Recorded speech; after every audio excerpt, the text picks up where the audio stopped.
Radar, tour de chauffe. Nos chroniqueurs se déboutonnent sur le vif. Tour de chauffe continue, on s'intéresse cette fois à la fourniture du courant électrique Basekou avec ces délestages qui deviennent de plus en plus réguliers. Hein, il faut le dire depuis... Ça commence à faire trop, EDG. Oui, absolument. Depuis quelques jours, en tout cas au niveau de Conakry ici, les Guinéens pratiquement... Pas que Conakry, hein. Pas que Conakry, oui, hein. Je commence par Conakry. Je commence par Conakry. Le Fouta est dans un blackout. Hein. Oui, dorment dans le noir, mais dommage, il y a EDG qui s'est fendu donc d'un communiqué laconique hier pour notamment dire que... laconique, Basekou. Oui, moi parce que ce sont les mêmes pratiques. Ce sont les mêmes pratiques. Au moins, EDG fait partie des rares entreprises qui communiquent. Non, mais c'est que c'est pas une bonne communication. Ils communiquent chez vous, pas partout. Attendez, s'il Non, vous plaît. Sur les réseaux sociaux. Non, mais moi, c'est maintenant que j'entends parler de ça. Et écoutez, moi, je tiens pas compte de ce qu'on véhicule sur les réseaux sociaux. Il y a des médias. Non, il y a des médias dans ce pays. On devrait communiquer dans les médias, on devrait nous respecter un peu plus. Non, je ne suis pas d'accord. Mais attendez, Arissatou, combien de fois vous avez entendu des autorités reprocher aux journalistes d'avoir relayé de fausses informations? Parce que, non mais attendez, Facebook c'est pas une source fiable. Je ne suis pas d'accord. Il y a des médias. Non, je ne suis pas d'accord, il y a des médias. Parce que très souvent, les gens nous ont fait le reproche d'avoir relayé de fausses informations. Pourquoi ne pas adresser des communiqués? En plus, c'est payant. En plus, les médias vivent de ça. Pourquoi vous refusez que les médias comptent sur des communiqués? Non, c'est de la vérité. Oui. Parce que si vous puisez les infos sur les réseaux sociaux, vous risquez. Moi, ça m'arrive souvent. Il y a des journalistes qui m'inondent des trucs et après tu vérifies. Tu n'as aucune source fiable qui te confirme l'information. Alors qu'il y a un service de communication, il y a des médias connus. Aujourd'hui, toutes les entités communiquent à travers les réseaux sociaux. On ne peut pas s'en passer. De comprendre. On ne peut pas s'en passer et ça passe très vite. Mais pourquoi vous refusez de comprendre qu'il y a un risque? Pourquoi vous refusez de comprendre qu'il y a un risque de relayer de fausses informations? Allez-y, Basekou. Même en fait, je montrais aux collègues là, parce que le communiqué, notamment, je ne sais pas si c'est la bonne version, mais le communiqué... Pardon, vous vous rappelez du départ d'Alpha Condé? Les gens nous ont reproché, ceux qui avaient relayé les premières images pour dire que ce n'était pas la DCI, alors que c'était Alpha Condé, il était visible, on le reconnaissait, c'était à l'aéroport, mais les gens ont dit que c'était fabriqué. Qui vous dit que quelqu'un ne va pas manipuler le logo de EDG? Et pourquoi ne pas passer par les médias quand on veut communiquer? Le procureur a dit la fois dernière que tout journaliste qui communiquerait sur les réseaux sociaux, notamment Facebook, risquerait d'être frappé par la loi de la cybercriminalité. Et donc nous a parfaitement raison. Quelqu'un peut se saisir donc des logos de la compagnie EDG et se fendre d'un communiqué et on n'a aucun moyen de savoir. Alors, je reviens. On va voir ce que dit le communiqué. En fait, je reviens sur le communiqué. D'abord, avant de parler du contenu, c'est que le communiqué signé, donc c'est vrai, du département de la communication, il n'y a aucune signature, mais c'est fait à Conakry le 30 avril 2022. Donc je me pose quand même des questions, notamment sur l'authenticité du communiqué. C'est un ancien communiqué. Alors. Voilà, donc est-ce que c'est parce que ces perturbations ont été enregistrées il y a moins de 72 heures exactement, en tout cas ces grandes perturbations sur le réseau interconnecté de Conakry. Attention, avant il y a eu des perturbations au Fouta. Oui. Ça doit être ce communiqué. Et c'était d'accord, sauf que le communiqué, on dit du département de la communication, le communiqué n'est pas... En tout cas, n'est pas signé ni rien. Donc, mais on justifie. N'acceptez pas de donner de la valeur à ces genres de documents parce qu'on risque d'avoir des problèmes. En fait, je relève ces éléments pour un peu justement montrer à l'opinion qu'il y a quand même des problèmes par rapport donc à ce communiqué de EDG. Mais EDG justifie pas officiel. Oui, attendez. Oui, en fait EDG justifie ces perturbations par donc le contexte climatique du passage de la saison sèche à la saison des pluies en raison des intempéries et orages. En tout cas, c'est ce que dit le communiqué. Mais chaque fois, ce sont les mêmes termes, les mêmes pratiques qui reviennent. Alors que lors de la formation du nouveau gouvernement, lorsqu'on a mis en place, lorsque le président donc de la NRG, la NGR ABC a été donc nommé, il a pris des engagements ici. Il a même dit qu'il va donc transférer en Guinée le modèle américain, en tout cas en matière de fourniture de courant électrique. Et bien, aujourd'hui, les Guinéens sont en train quand même de pleurer Alpha Condé, parce qu'il faut quand même reconnaître qu'au temps d'Alpha Condé, on ne s'était pas aussi plaint. À chaque saison pluvieuse, il y a des perturbations. Oui, mais pas nouveau quand même. Oui, mais pas avec une telle intensité. Je crois que les engagements qui ont été pris par ce ministre-là ne tiennent pas du tout la route. À moins d'un an donc, du départ du président Alpha Condé, on refait, en tout cas, ce sont les mêmes pratiques encore qui reviennent en matière de fourniture de courant électrique. Je pense qu'il faut faire un diagnostic complet du secteur énergétique en Guinée. Depuis au temps d'Alpha Condé, moi je me rappelle qu'il y a des groupes électrogènes qui sont arrivés ici. Il y a beaucoup de contrats qui ont été signés avec les partenaires. Il y a également le barrage donc à l'État qui a été installé. C'est vrai qu'au fil du temps, on constate une réduction quand même de la capacité de la fourniture énergétique. Il y a le barrage Swapiti qui est en construction. Mais ce qui est évident aujourd'hui, non, on ne peut pas comprendre. Ce qui est évident, c'est qu'on a de véritables problèmes. Il faut peut-être saluer de passage le projet d'interconnexion avec donc la Côte d'Ivoire qui permet aujourd'hui de donner du courant à une bonne partie donc de la région forestière qui va s'étendre aussi à la Haute-Guinée.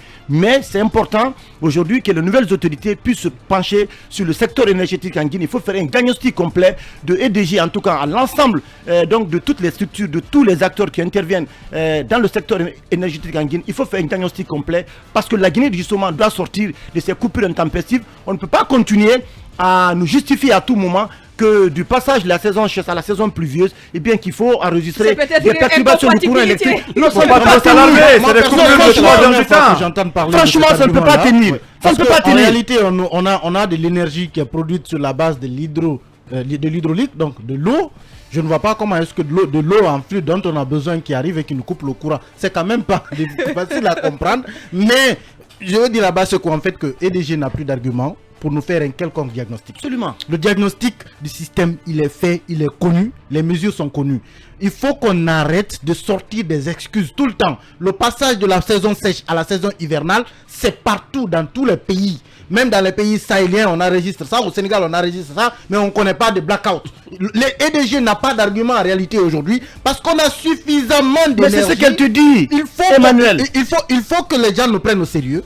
Qu'on sache que nous sommes maintenant dans une capitale avec des citoyens de plus en plus exigeants, qu'on ne peut plus accepter des coupures quand on veut. Les gars, ils nous amènent l'électricité, ça fait 30 minutes, ça s'en va. Ça revient 2 heures après, 30 minutes, ça s'en va. Là, quand même, il y a des risques pour les appareils. Hein? Oui, mais personnellement, il m'arrive pratiquement tous les trimestres de refaire tout ce que j'ai comme appareillage, de réparer. Parce que quand ça part, parfois, on vous balance avec une telle tension que ça grille tout dans votre maison. Vous êtes obligé de changer toutes les ampoules, vos frigos, tout est en panne. Mais il faut qu'on arrête. On est quand même en 2022. Des incendies. Que le monsieur qu'on nous a présenté, des morts. Que le ministre de l'énergie qu'on nous a présenté se présente en tout cas comme un expert dans ce domaine. Moi je refuse d'accepter cela. Mais les silencieux là, je refuse. En tout cas j'aurais compris si c'est quelqu'un qui n'était pas spécialiste du domaine, j'aurais compris. Mais qu'un spécialiste du secteur énergétique gère le ministère de l'énergie et que c'est en ce moment qu'on enregistre des perturbations qu'on n'a même pas connues au temps d'Alpha Condé, parce que c'est passage de la période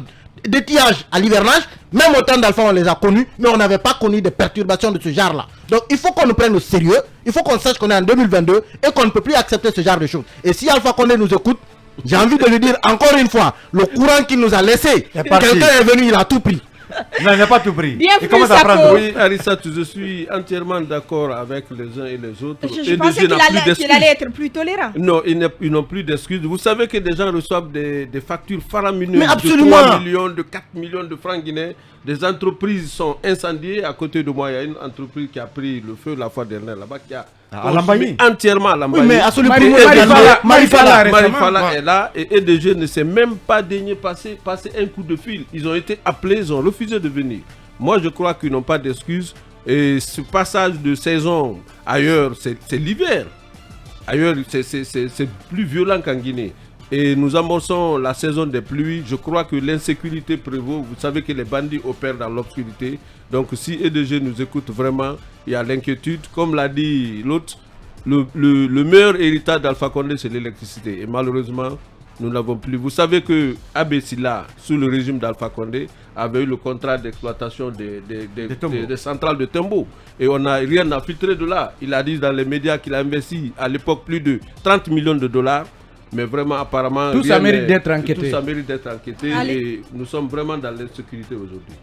Je pense qu'il faut mener des enquêtes sur la gestion de ces entités-là. Ouais. C'est important. Et puis, je réitère qu'il y a quand même un manque de communication au niveau de EDG. Ça ne se fait pas. C'est normal qu'on rejette des communiqués qu'on retrouve sur les réseaux sociaux parce que ce n'est pas fiable, parce que n'importe qui peut aller le faire, parce que après, si vous êtes interpellé sur des situations comme ça, vous n'avez pas d'argument, vous ne pourrez pas vous défendre devant un tribunal. Donc, à ce niveau, le CNRD, on va en parler, interdit les manifestations, mais les manifestations contre l'obscurité, ça se fait chez nous, à Conakry et partout sur le territoire national et ailleurs dans le monde. Il y a un grand risque que les perturbations commencent par le manque d'électricité. Donc, attention, et EDG doit redresser sa façon de faire. Et surtout la communication, Alissat. Il faut que ces grandes entreprises pensent quand même aux médias. Les médias sont là pour faire passer des communiqués, pas sur les réseaux sociaux. Donc je crois. Elles le font. EDG non mais arrêtez ça, ils ne le font pas. Ça aide énormément les médias à supporter. Vous n'allez pas me dire que EDG ne communique pas. On est des médias, nous savons qu'ils ne le font pas. Et Mori Condé est devenu le communicant de EDG. Qu'est-ce qu'il a vraiment à faire dans ce Mori Condé? Mori Condé, le ministre Mori Condé, il ne peut pas supporter son département. C'est le communicant de EDG. Mais attendez, c'est le communicant de EDG. On n'a rien à faire quoi. Non mais attendez, un ministre Doumbouya peut communiquer. Oui non mais non, soyons sérieux. Mori Condé a tellement à faire que il ne peut pas diriger son département et venir. Non, je pense que c'est pas son domaine. Il n'a qu'à s'occuper des affaires politiques. Je pense qu'il a des élections. Il a des élections organisées. Relève du service public. Je ne vois pas pourquoi. Non, attendez, énormément. Il a des élections organisées. Aujourd'hui, on est pratiquement dans un bras de fer avec les acteurs politiques autour, notamment de la mise en place. Je pense, à mon avis, qu'il doit s'occuper de cette affaire. Il n'a qu'à laisser la communication de EDG parce qu'il y a un service de communication. Mais à mon avis, Mori Condé n'a rien à faire vraiment dans ce débat-là. Allez-y, Kaby, pour terminer sur la question. Je pense qu'il y a un actif que Alpha Condé a laissé dans le domaine de l'électricité.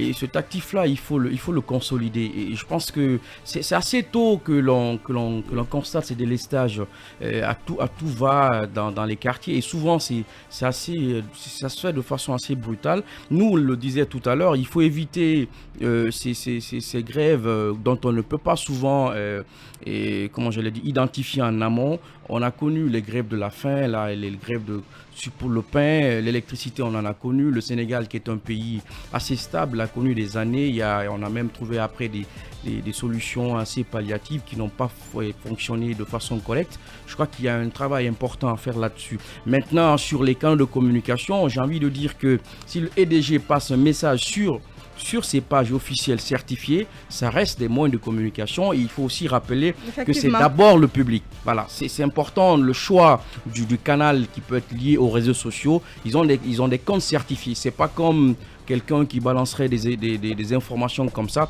C'est pour cela qu'on certifie les comptes. Et je pense que tous les messages qui sont passés sur à la fois sur la page Facebook de EDG ou même de la présidence de la République. Aujourd'hui, il y a beaucoup de journalistes qui prennent des informations sur la page de la présidence de la République. Donc, ça reste ainsi, même s'il faut aussi dire que c'est important que EDG passe les messages dans les médias officiels parce que ça crédibilise l'information, mais aussi ça permet de toucher une large population, une large population de public. Parce que après, je pense que EDG reste de plus en plus dans une sorte de, d'attentisme qui ne dit pas son nom. Parce que si les délestages doivent se faire, en principe, on doit le savoir. On n'attend pas que les délestages et que les problèmes arrivent pour dire oui, il va y avoir ça. Et à l'annonçant sur les réseaux sociaux, on a plus de chances de toucher le public. Absolument. Aujourd'hui, oui, ça c'est une réalité incontestable. C'est une réalité incontestable. L'originalité du communiqué. Non, attendez. Ce travail-là appartient. Il y a des canaux officiels qui sont connus. EDG a des canaux officiels. Non, mais d'ailleurs, ce travail de. Est-ce que c'est la page officielle d'EDG qui. Allez sur Lincoln rapidement. Ce travail de fact-checking-là appartient aux journalistes. Effectivement. Alors, rapidement, vous savez que l'un des projets qui tenait à cœur M. Alpha Condé, c'est l'électricité. Il nous a donné. Mais aujourd'hui, il faut auditer ce secteur. Puisque le courant qu'on a, est-ce que ça reflète les investissements de l'époque? Rappelez-vous qu'au temps de Mamadou Seydou Fofana, il disait que la Guinée avait jeté ou bien investi plus de 3 milliards de dollars dans l'électricité. Pour quel résultat? C'est vrai que le président Alpha Condé, à un moment donné, a eu quand même des bonnes intentions. Mais toujours est-il que dans son propre camp, il ne maîtrisait pas la situation. Il faut auditer le secteur pour savoir si l'argent investi, en tout cas, reflète la réalité sur le terrain. Beaucoup sont enrichis dans le courant. Vous savez très bien. Le courant. Non, oui, non, c'est ce que je dis. Pour l'instant, c'est urgent. On doit donner, mais la CRIEF devrait s'intéresser à ça. Parce que les ministres qui sont passés de ce côté se sont quand même taillés la part du lion. Et beaucoup d'autres responsables du pays ont mangé l'argent du courant dans ce pays. C'est ce qu'on fait depuis des années dans ce pays. Mais ce que je vous dis, c'est que ces perturbations ont même atteint un niveau inquiétant parce que l'aéroport international de Conakry a été touché hier. Il était complètement dans le noir hier. C'est inadmissible quand même. Ça dit que dans un pays sérieux, ça dit que il n'y a pas de ligne dédiée. En fait, que ces délestages-là touchent l'aéroport international où quand même il y a... Oui, il n'y a pas de Conakry d'ailleurs. Hein. Oui. Je crois que toute la Guinée est concernée parce que Fourekara hier, ça criait. Non, à Kindia, il y a une semaine, la localité de Molota n'a pas de courant. La conséquence directe, c'est quand même un lieu de contrôle assez sensible. Donc, si tout le dispositif est quand même vraiment dans le noir, c'est inquiétant. Et de l'autre côté, c'est que la direction aussi devrait trouver, comme on appelle, des mesures palliatives en cas de... Voilà, pour essayer vraiment de trouver... Même les hier, tout l'aéroport était dans le noir hier. Je pense que c'est inadmissible. Le CNRD, à mon avis, doit entendre le ministre de l'énergie, notamment sur ces perturbations-là, faire un état des lieux et voir quelles sont les recommandations qu'il faut faire, comme Emmanuel l'a dit, pour un retour rapide donc, du courant électrique dans les foyers.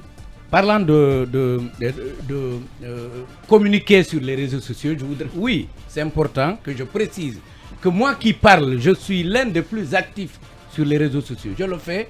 Mon organe est l'un des plus cotés sur les réseaux sociaux. Plus de 800 000 abonnés sur la page de Guinée Matin. La page Facebook. Donc une information que vous publiez sur votre page. Je termine, s'il vous plaît, Arissatou. Permettez-moi de m'exprimer, s'il vous plaît. On est en train de dialoguer. Permettez-moi d'abord de m'exprimer. Je vais juste placer ça. Une information que Guinée Matin publie sur sa page, vous allez dire qu'elle n'est pas officielle? Mais permettez-moi de finir parce que ça n'a rien à voir avec votre question. Je suis en train de dire que nous avons plus de 800 000 abonnés sur la page Facebook, près de 100 000 sur Twitter. On est à plus de 40 000 sur YouTube. Vous comprenez? Souvenez-vous du 18 octobre 2021. On nous a suspendus à cause des activités de la page Facebook de guinématin.com. Donc je suis en train de dire que je ne suis pas celui qui va nier l'influence, l'impact des réseaux sociaux au niveau de la communication ou au niveau de la consommation de l'information par les citoyens. Mais je suis en train de dire encore une fois que les entités publiques devraient passer par les médias pour communiquer. D'abord, ça entretient les médias, ça nous fait vivre.